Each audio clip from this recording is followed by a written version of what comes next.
Welcome into the 615 Sessions podcast here on this Friday, September the 13th, a Friday the 13th episode. So we bring in our own bit of bad luck, Joe Rexroad of 1025 The Game and The Athletic, Robbie and Rexroad, 6 to 9 a.m. And of course, everything that you read on theathletic.com/New York Times. By the way, what are all of you doing gaslighting me with your New York Times links that just take me to The Athletic? Does the Times doesn't have a sports page anymore? No, that was big news like a year and a half ago, dude. We are the Times sports page. Okay, well, glad to know that somebody is finding something for you to do with your spare time. We have a game coming up on Sunday between the Titans and the Jets after the Titans peed down their leg in Chicago. Rexroad was not at this game. I was, and both of us will be in attendance. Actually, I shouldn't assume that. Are you going to be at this Jets game? I will be. My job has changed at The Athletic. I am a college football writer. However, I am going to be trying to come to, as many Titans home games as I can, and I'm still certainly very engaged in the Titans, especially from a radio perspective, obviously.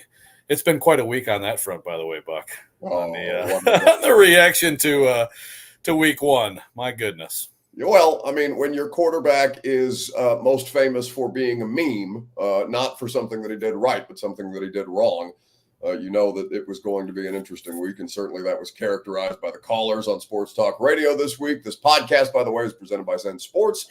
Plug in the promo code ATOZTN. Bet all your football action coming up tonight, tomorrow, and, of course, on Sunday. Terms and conditions do apply. Gambling problem, call the Tennessee Red Line, 1-800-889-9789. Must be 21 plus and in the state of Tennessee to bet. So, 24-17, the margin of defeat for the Titans. Now Aaron Rodgers comes to town. Joe, do you trust Will Levis to get it right after a disastrous week one that is characterized mostly by a bad end-of-game decision, that pick six with about 7.5 minutes left to go in the fourth quarter, but a game that he did not play overwhelmingly well beyond the pick six that, is most being characterized this week? Right. Yeah. That play will be.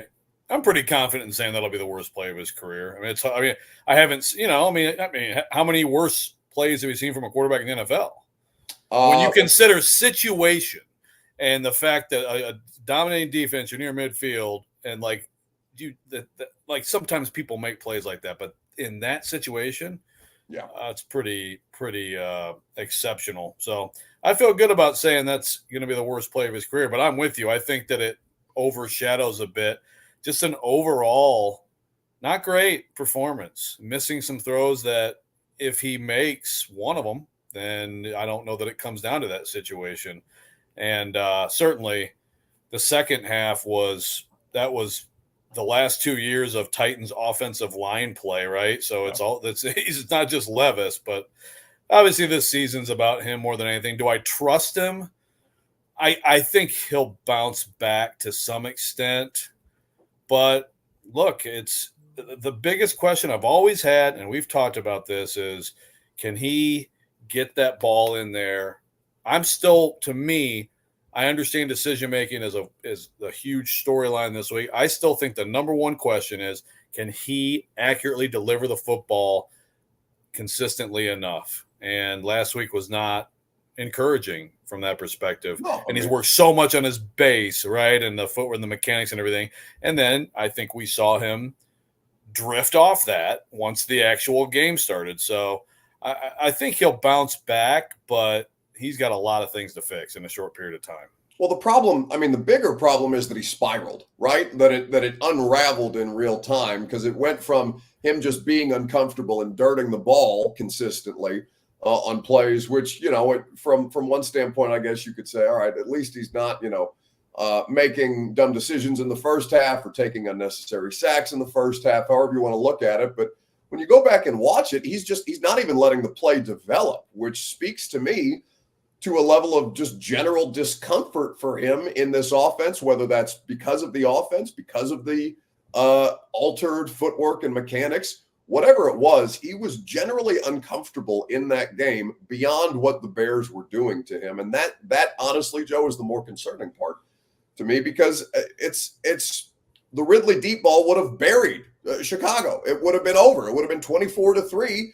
And no matter how many catastrophic plays could have taken place, there just simply wouldn't have been enough time left for the Bears to dig themselves out of that kind of a hole, especially given that their offense was able to do absolutely nothing. I mean, rookie quarterbacks across the league had a really, really difficult go of things in week one, but it's the fact that he progressively got worse. And I went back and watched the TV copy after I got home.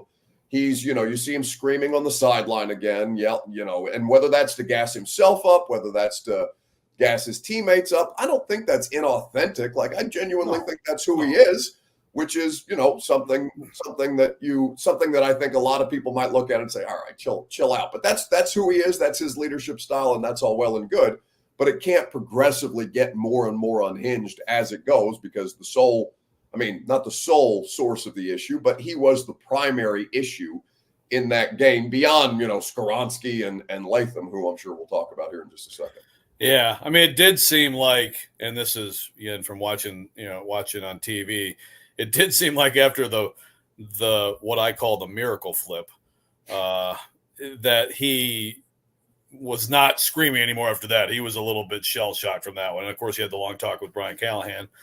I will disagree a little with you on it being totally independent of the Bears, because you think about the 2 touchdown drives. He didn't do anything spectacular, but they were in rhythm. He made good throws, good decisions, and it was all working, right? I do think that, like, there was a collective breakdown that affected him too. I think that, I think there's some blame that has to go to the protection and everything. But if you want this guy to be that guy, which is what they're trying to find out, then that stuff can't do that to him. Plenty of quarterbacks have to work out of a dirty pocket, right? And the fact that pressure sped him up to the extent that his decision-making, like we said, unraveled is the larger issue there. But, that's, at least for me, Joe, like, the offensive line part of it was less surprising or at least JC. Like, I fully expected J.C. Latham to get the business from a good Chicago Bears front. What I did not expect is for Peter Skoronski to be the worst offensive lineman out on the field on Sunday. That was, save Andrew Rupsich, who went in there for the injured Dylan Radins.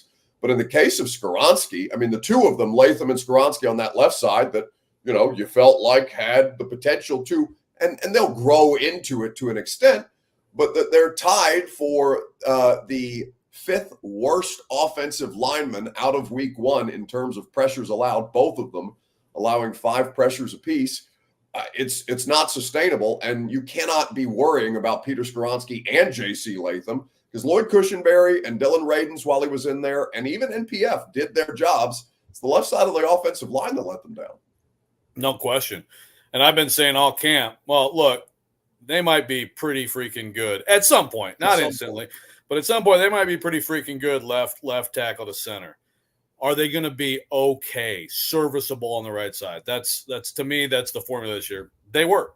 I think that they were serviceable on the right side. I mean, the Fox broadcast, the Titans just lost their best offensive lineman, Dylan Radins. Like, wow, imagine anyone saying that anytime in recent years.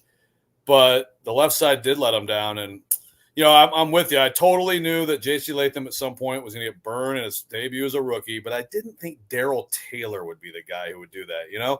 I mean, that's not the guy you want to get beat that badly by. And Skoronski is a concern. I just because I still feel very confident that J.C. Latham has all that you need, tangibles and intangibles, to be a very good player. I think he's going to be fine.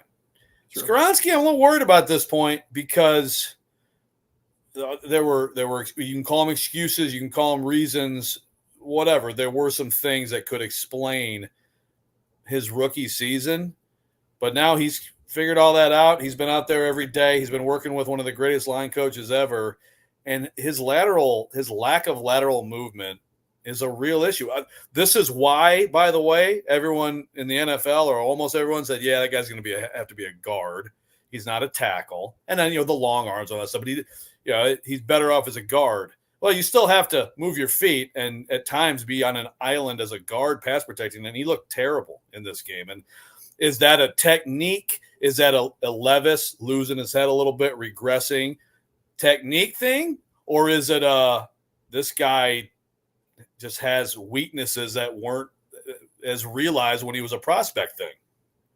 Well, and some of that is Levis drifting in the pocket that way. He's not Patrick Mahomes. He can't be doing that shit, right? Because Pat makes up for it in the way that he plays, this frenetic movement that you see from some of these quarterbacks. So Levis and his inability to manage the situation, again, all of these things compounded to the result that we saw. It's not one thing that cost them the game, but the Skoronski thing is probably, I won't say the most concerning out of all of it, because Levis is the most concerning out of all of it. But it's the top 2 picks from the last draft. They need to step the hell up. The top 2 picks from the last draft. Well, that's what I'm saying, Joe. Like, I had this conversation on the radio show this week.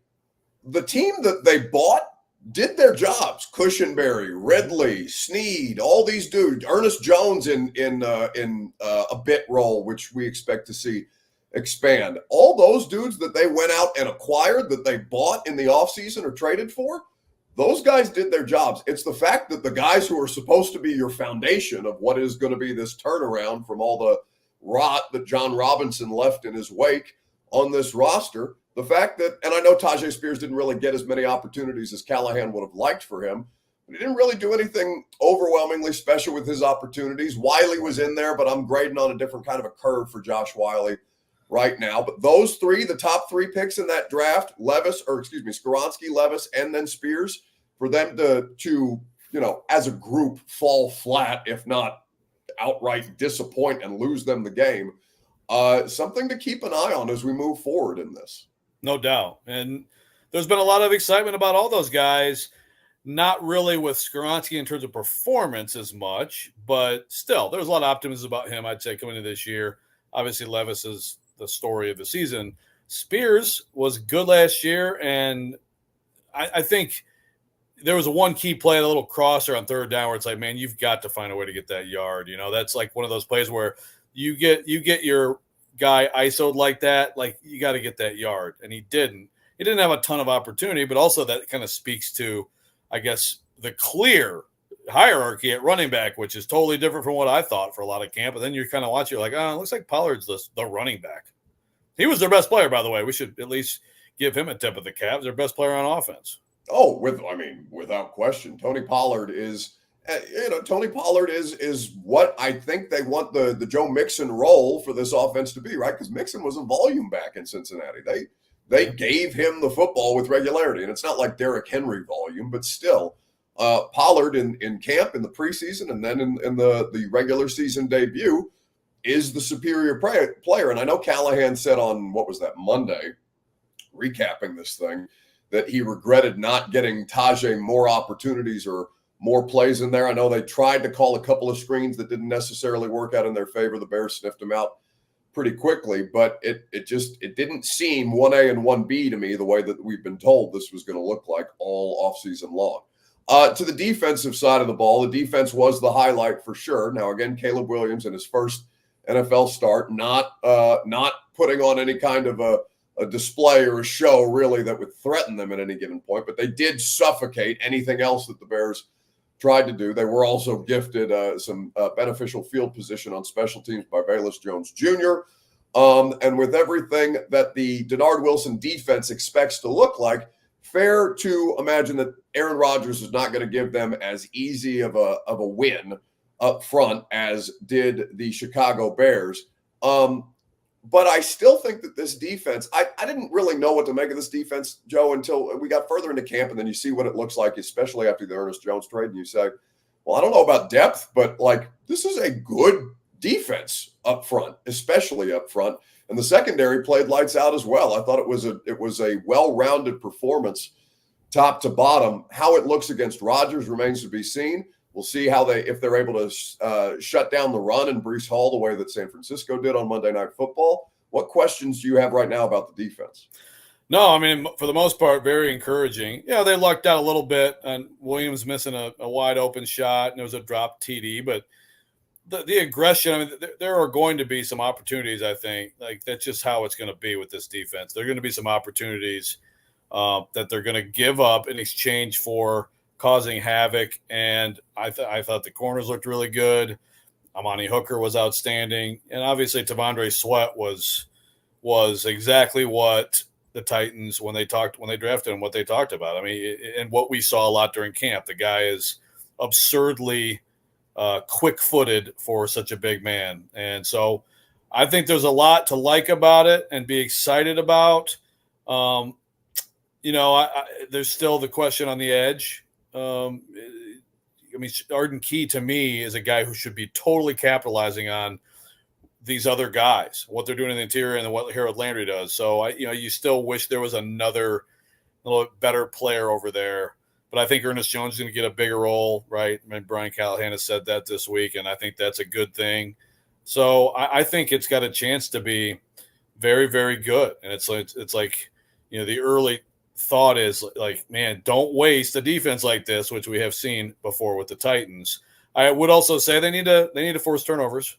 And of course, this week it's like now you don't have to worry about your rush lane integrity as much, right, against Aaron Rodgers, but also like all this stuff that worked against Caleb Williams sure as heck isn't working against him, right? So to me, it's just like try to get home. I did think that Rodgers against the Niners looked as immobile as I've ever seen him in his career. I guess that shouldn't be that much of a surprise, but if people remember him, it's been a while since we've actually seen him play football. I mean, he's been a fantastic play extender and at times runner. Yeah, I mean, he is 40 now, if I'm not mistaken. Yeah. Coming off the Achilles and with an offensive line, at least in week one, that did not look good for New York. I know they put a lot of investment in it, particularly in free agency, but that has not yet paid dividends. And that interior pressure is going to be, that's the best thing that the Titans do right now that we can tell, right? It's going to be Sweat. It's going to be Jeff. You're going to have to pick one of them to double team, or in the case of Chicago, triple team Jeff Simmons. And then the other one is going to be able to take advantage of those one-on-ones the way that Tavondre did. Now, against Aaron Rodgers, that may not necessarily result in sacks, but the pressures in this game to me, Joe, how they disrupt things beyond just like box score stats like a sack. And I know you can go into Pro Football Focus and pressures are listed as box score stats, but like the pressures to me, the disruption to me are more important than actually getting home that way, because it's getting home in a different fashion, and getting off the field on third down is going to be critical against a team like this. Yeah, just getting him off the mark a little bit for sure. I mean, obviously you want to get home, you want to force turnover, you want to get a strip sack, but yeah, getting him off his base, because I guess he just looked more vulnerable to that bothering him. And that was one game, and the Niners are a freaking wagon without question. But I definitely thought, because early on, they had the one touchdown drive where he's throwing lasers at Garrett Wilson, and I'm just like, whew, this looks pretty good. But a lot of the rest of the game, it did not. So I think if the Titans are going to win Sunday, it's keeping the score down and it's getting consistent pressure on him and getting pressure with 4 as much as possible, obviously. I mean, there's going to be some pressures. I think there'll always be some pressures, but 4-man pressure is huge in this game because he will, of course, dice you up if you get too aggressive. Well, and the other thing is the weather. I mean, it sounds like it's going to be a shit show out there on Sunday, and we're expected to get 3 to 5 inches of rain between yesterday and Monday. And to the point about what that does to equalize things and take the literal air out of the passing game that way, I can't help but think, Joe, that it's going to deprive us of an opportunity to legitimately evaluate Levis, because there's only so many opportunities that you get, and if it's going to be a slot fest out there, I don't know how much we're going to be. We're getting ahead of ourselves. Maybe it ends up looking fine, and maybe he ends up balling out in the rain. I don't remember him playing in inclement weather in his rookie year, Levis. In the Falcons game actually was a little bit, wasn't it? But it didn't really rain too much during. There was, I think, off and on. I think if I remember correctly, it was raining touchdowns. What it was, Buck. Well, it hasn't rained touchdowns since then. That's true. He went 8-4 in his rookie year, and 4 of those touchdown passes were in the first game. So let's not get too caught up in raining touchdowns. He came on my show and he said, "Well, I'm due for another one. I'm still waiting, but time's ticking here. We got to figure out what the hell you are." He could use one this week. Well, I don't think it's not going to be this week. Not against Sauce. I wouldn't think so. I mean, the Jets gave up 8 straight scoring drives. That's not going to happen against the Titans. I would certainly not think so. I was stunned to see that, and just to see how the Niners just physically dominated them in that game.